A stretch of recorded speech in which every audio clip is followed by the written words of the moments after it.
When was the last time you got feedback and it was fun and you felt good about yourself?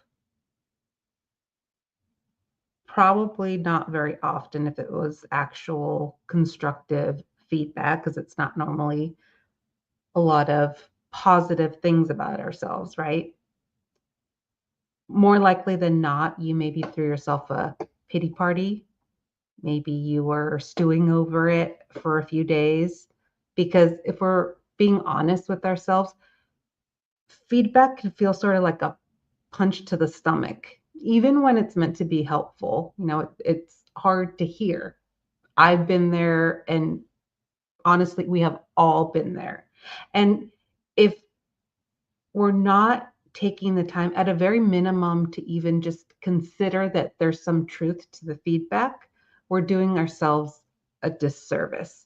Because if we're feeling all kinds of big feelings when we hear it, there's something there, whether it's truth, whether it's insecurity, whether it's frustration, anxiety, there's something there if it's bringing up emotions for us. But no matter what it is, it's the best leadership tool that we've got if we learn how to use it to our advantage.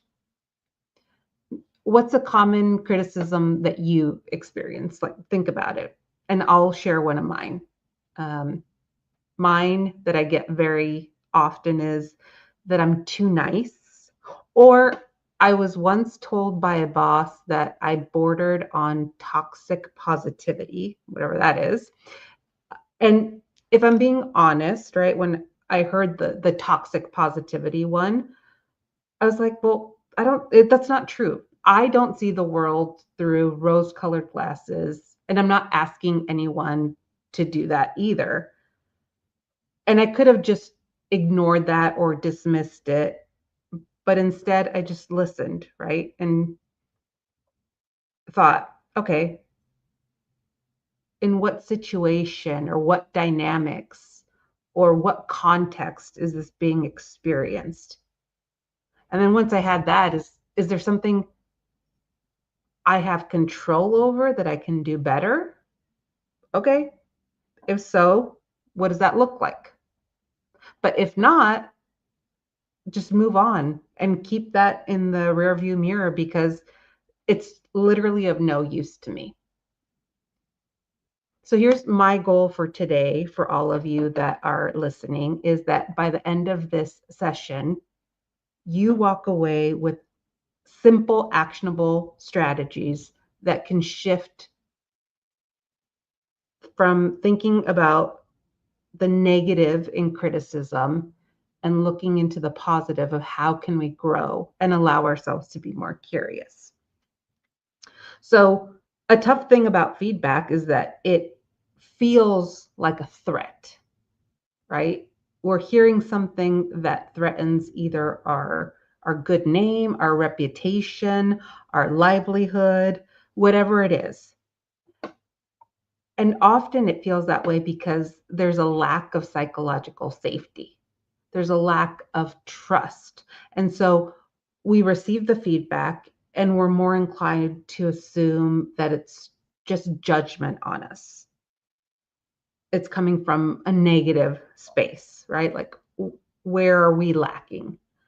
But when we have a foundation of trust or that psychological safety where people can be open with each other, there's a higher level of confidence that whoever's giving us that feedback is doing it for our benefit and for our growth, right? So, for those of you that have kids, especially smaller kids, if you are concerned, like they're running across the street, right? And you take them by the hand and you give them the explanation of, you can't just run into the middle of the street chasing after a ball because cars drive by, right? You are doing that because you want to benefit your child. You don't want them to put themselves in a harmful situation. You're not doing it because you just want to make the child feel bad, right? And when we have that sort of perspective when we're receiving feedback is like, okay, why is this person saying this to me?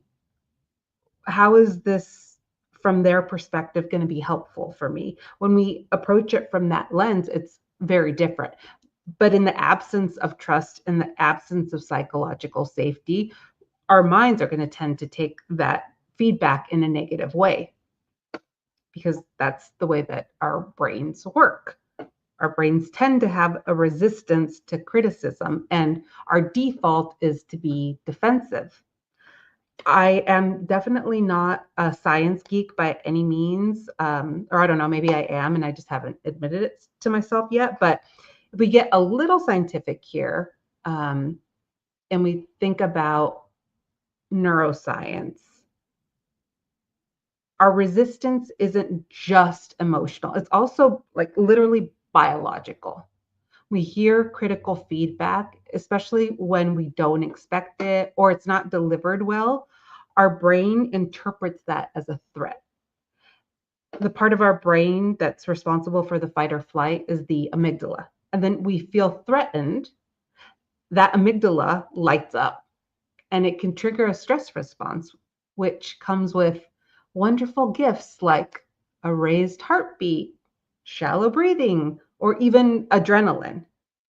That's why even when we get constructive feedback, it can feel like it's an attack on us. And our brain's primary focus is how do I self-protect, not how do I self-reflect. And so, okay, we get the feedback, our amygdala is activated, and then it has a little buddy that's called the prefrontal cortex. That's the part that's responsible for logic, for empathy, for growth. And that guy then goes offline. So in that moment, we're less capable of processing the feedback effectively because we're reacting, we're not reasoning. A little bit of a tangent here. I was just reading an article about a confrontation that happened here in about a parking space at a local mall. Thank goodness it didn't escalate to anyone being seriously hurt, but they did have to call the police. So if we think about it, like as I'm sharing it here with you, in our logical brain, that's wild. Like we called the police because we couldn't agree about a parking space. But I 100% can guarantee you that those drivers in that situation were in their fight or flight feelings. And they thought it was justified to get into an argument so deep that the police had to actually be called. Like reason went out the window. That's how powerful our brains are. But the good thing is that our brains can be trained to react differently. If we keep with that traffic theme, earlier this week, I was driving home and like this true story. I was driving home. I was at the intersection, happened to be close to the fire department. The fire engine turns on its sirens. It's driving through the intersection where I'm waiting for my turn. Fire engine makes it through. Great. Before I make it into my turn, I look at everyone else, make sure that I can go. I don't see anyone. I proceed.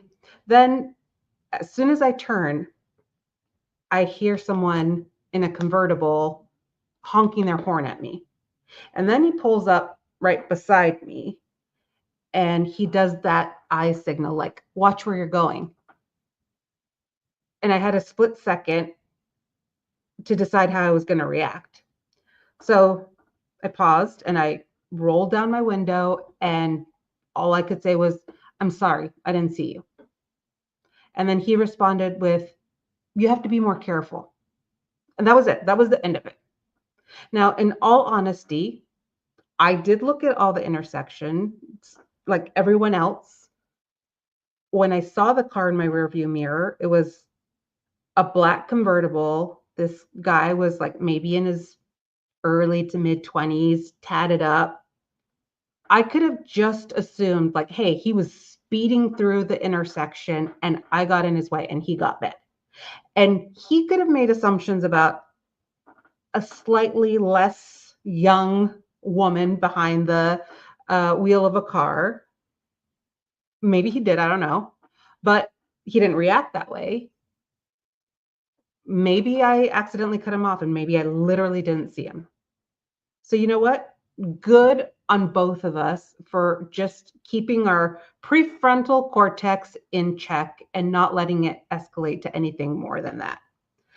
But basically, it goes to show you that with the right habits and the right environment, we can retrain our brains on how we respond.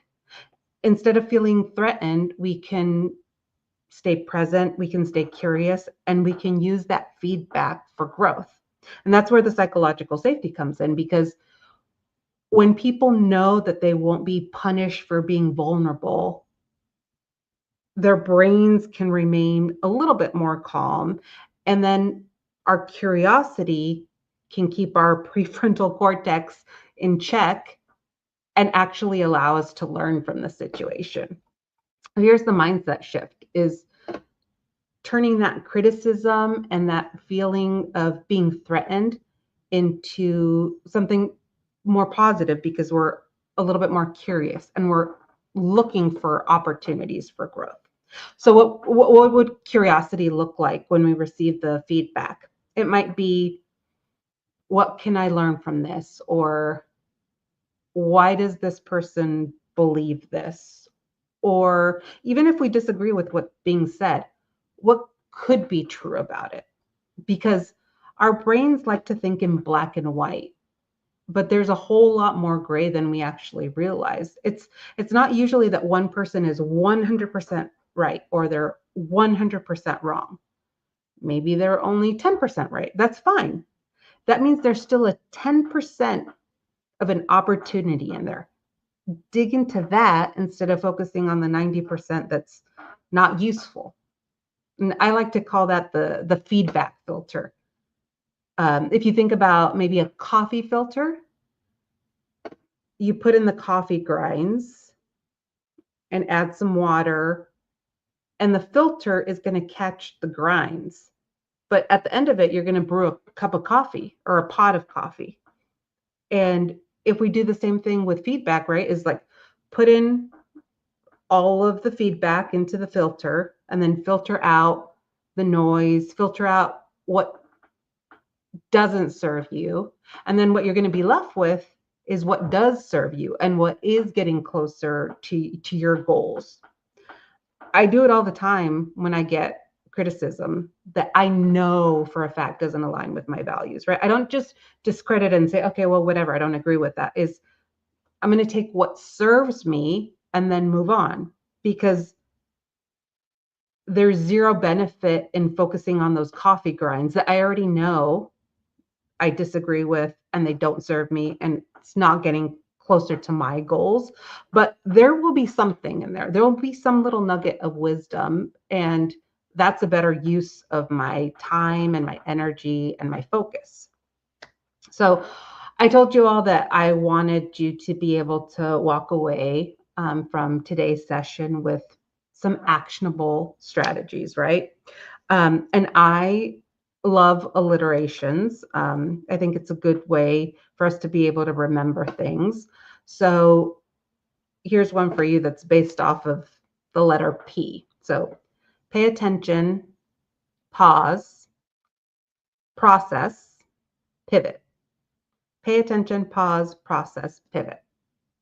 This will help you regulate your emotional response before you react. So you get the feedback and you're paying attention, you're actively listening. Take a beat or pause, process what you're hearing, and pivot. So how can you take action from what you've allowed yourself time to process? Now, that might be you might be able to do that on the spot.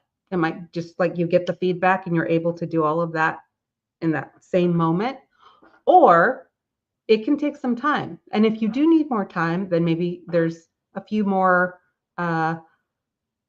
words to add to our alliteration there with the pity party, right? So pay attention, pause, process, maybe a pity party, and then pivot.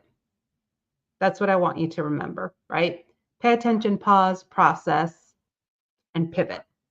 That will help you the next time you receive feedback, and you're able to use some of the tools that we've talked about today, like the feedback filter, the staying curious, the looking for opportunities. Now, if you're ready to either build a better culture where that feedback is fueling growth, or if you need some one-on-one support, please reach out to me, send me a DM, send me an email. I offer leadership consulting services for not only individual leaders, but also teams that want to turn their feedback into process, build something better, work towards goals. And if we're not already connected, you can follow me on LinkedIn, Instagram, YouTube, send me an email, all of that. Appreciate that you were able to join, and I hope you got some useful nuggets on how you can better